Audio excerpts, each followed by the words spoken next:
Քույրեր եւ եղբայրներ, ընկերներ, գործընկերներ, երբես իմ ելույթի առաջի տարբերակն էի գրում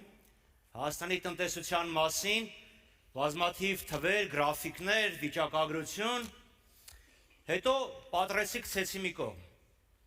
որովհետեւ ոչինչ մեր տնտեսության մասին այդքան պատկերավոր նկարագրություն չի տալիս, ինչքան մեր սառնարանների պահոնակությունը եւ դրամապանակների պահոնակությունը։ Ինչպես կարելի է խոսել բարեկեցիկ հասարակության մասին, երբ Հայաստանում 300,000-ից ավել մարդ հայաստանցի ունի անհուսալի սպառողական վարկ, այսինքն չի կարողանում սպասարկել իր ամենափոքր վարկերը, 150,000 մարդուց ավել չեն կարողանում 250,000 դրամ փակել եւ դարձել են դահակի պոտենցիալ հաճախորդ, ոչ իրանք այդքան փող ունեն, ոչ էլ մեկը ունեն, որ 250,000 դրամ խնդրեն, ասում են միջին աշխատավարձը 350,000 դրամ է, բայց չեն ասում, որ ամեն 4-ից 3-ը 350,000 դրամից քիչ փող են ստանում, դե հարկերն էլ հանեք եւ հաշվեք, թե ամսվա վերջին քանիսն է տուն 350,000 դրամ փող տանում։ Մարդիկ պարտքերի մեջ թաղված, պետությունը պարտքերի մեջ թաղված։ Հայաստանի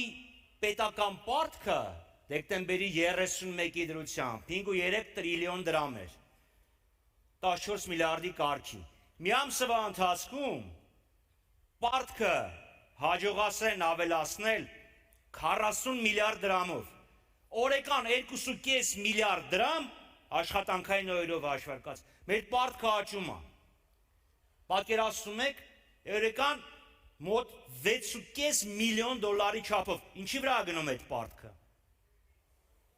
անորակ ասֆալտի վրա, մի հատ նորմալ ձմեռ արեց, այդ ասֆալտը քշեց տարավ, մարդիկ պարտքերի մեջ, պետությունը պարտքերի մեջ, գիտեք մեր տնտեսության ամենամեծ ճյուղը որն է, մանրածախ, մեծածախ առևտուր, մեքենաների եւ մոտոցիկլերի վերանորոգում, դե պարզ է, որ ճանապարհները էս լինեն, օրը մեջ պետքա տանես մեքենան սարքելու, բայց խոստանում էին նորարարական, բարձր տեխնոլոգիական պետություն, բարձր տեխնոլոգիաներ, մեքենաների վերանորոգում։ Սելի այնակիցներ, որպեսզի երկիրը չթաղվի պարտքերի մեջ, իսկ մարդիկ ապրեն բարեկեցիկ կյանքով, անհրաժեշտ է ժամանակի պահանջներին համապատասխանող, համաշխարհային միտումներին համահունչ զարգացող տնտեսություն, ինչ լուծումներ ենք առաջարկում մենք։ Հիմնականում 3 ուղղությամբ, տնտեսության եւ բիզնեսի համար բարվոք միջավայր, թիրախային աջակցություն հայրենական արտադրողին եւ ազգային հարստության արդար բաշխում։ Ես թեզերի մակարդակով կներկայացնեմ այն 12 կետերը, որոնց շուրջ կառուցվելու է տնտեսական քաղաքականությունը։ Կառավարության տնտեսական քաղաքականությունը միտված է լինելու Հայաստանի մրցունակության բարձրացմանը, Հայաստանը իրապես բարձր տեխնոլոգիական արդյունաբերական երկիր դարձնելուն։ Արտադրված է Հայաստանում մակնշումը հոմանիշ է լինելու տեխնոլոգիական առաջընթացի։ Արդյունաբերությունը կազմելու է մեր համախառն ներքին արդյունքի 25%-ը։ Հայաստանը համաշխարհային տնտեսության մաս է կազմելու, այլ ոչ թե իմպորտի եւ ռեէքսպորտի Ռուսաստանից ոսկին ստանա արտահանի Արաբական Էմիրատներ։ Մենք ինտեգրվելու ենք համաշխարհային արժեշղթաներին, արտադրելով մրցունակ ապրանքներ եւ մատուցելով բարձրորակ ծառայություններ։ Ներդրվելու են բարձր տեխնոլոգիական ստարտափերի եւ գիտահետազոտական նախագծերի ֆինանսավորման եւ պետական աջակցության մեխանիզմներ։ Ստեղծելու ենք նախապայմաններ, որ բանկերը եւ կենսաթոշակային ֆոնդերը ֆինանսավորեն իրական տնտեսությունը։ Հայնական արտադրողը գտնվելու է պետության հոգացության կենտրոնում։ Պետական գնումների գործընթացում առաջնահերթությունը տրվելու է հայրենական արտադրողին։ Ընդլայնելու ենք մեր արտահանման աշխարհագրությունը։ Ռազմավարական ոլորտներում իրականացվելու է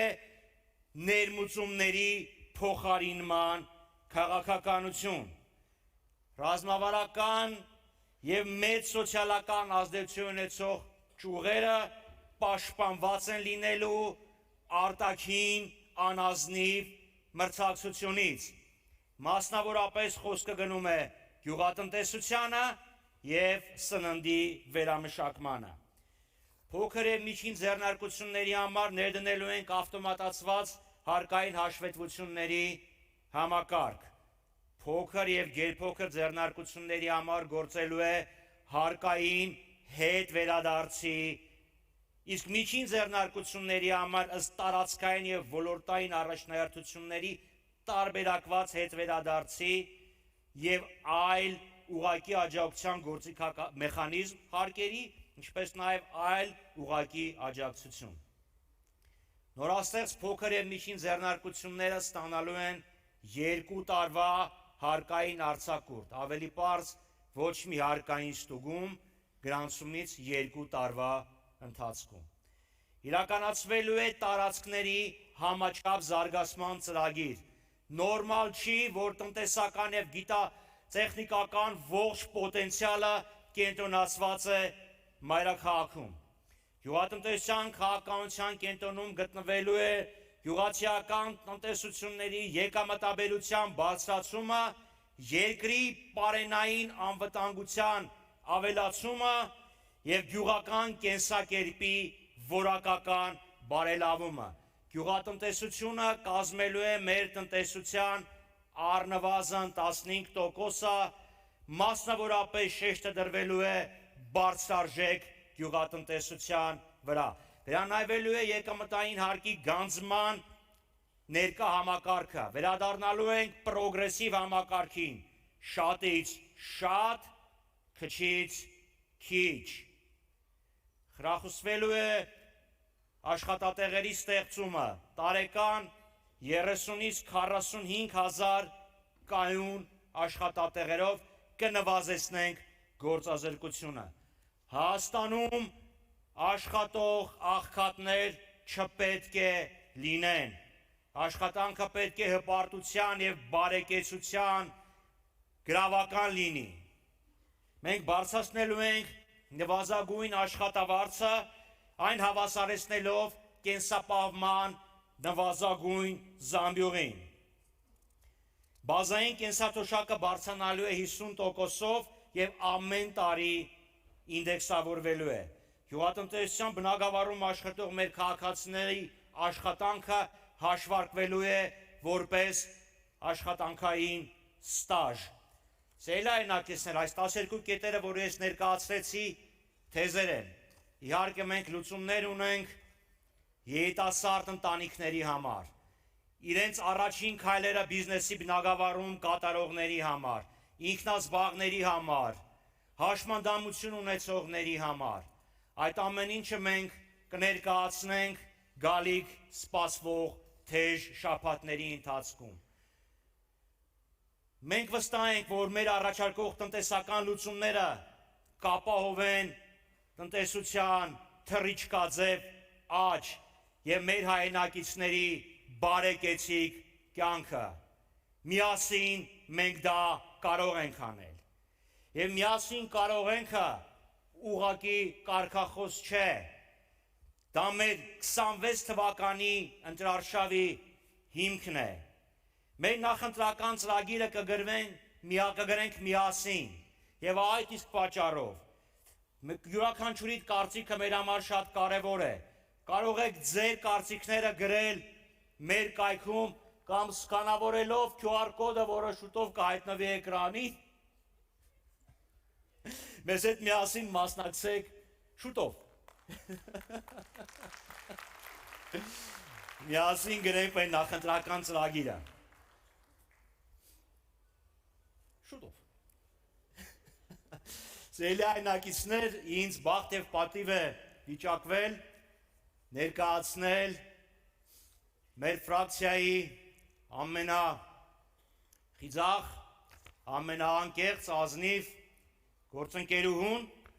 ում անունը իշխանության շրջանակներին գցում է սենց ջղաձգումների մեջ։ Աննայի մասին, որ խոսում ենք,